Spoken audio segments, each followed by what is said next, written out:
Hey yo, what's up? This is presenter NIZZ to the OH presenter Nizo, na hapa ni ndani ya Bangu Radio. Hii ni Bangu Online Trends. So first of all, before tuendelee na kitu chochote kile, please do this for me. Enda pale kwa hapo chini. Kama ni Facebook, follow, TikTok, follow, Instagram, follow at Bangu Radio. Alafu wazee wazima, watu wa YouTube, subscribe and share with friends. Au sio? So on to our first trending of the week. Tunamwongelea tajiri wa online, kijana wa Forex, anaitwa Prince, Kenyan Prince. So Kenyan Prince allegedly the girlfriend amekam online na kusema kwamba the relationship imeweza kuisha kabisa, kwamba wako under breakup. Watu wengi wanasema ni kiki kwa sababu hao wawili tumewajua kwa kiki, wanachana wanarudiana, wanachana wanarudiana.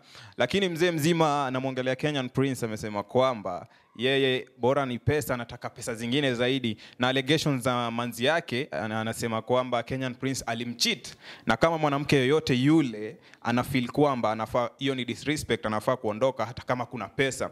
Au utakumbuka kwamba katika show ya Obina Kenyan Prince alisema kwamba huyo demu tunamwongelea Stephanie ako na yeye kwa sababu ya do, na do ikiisha kwamba atamtoka, but Kenyan Prince anasema haogopi kitu yote kuhusu breakup na ana move on. So my question kwa watu wangu hapo kwa comment section, nataka kuwauliza kwamba do you think wase wanafanya kiki ni showbiz ama ni kuachana wamewachana for real, au sio? Keep it locked, Bangu Radio, ni presenter Nizo.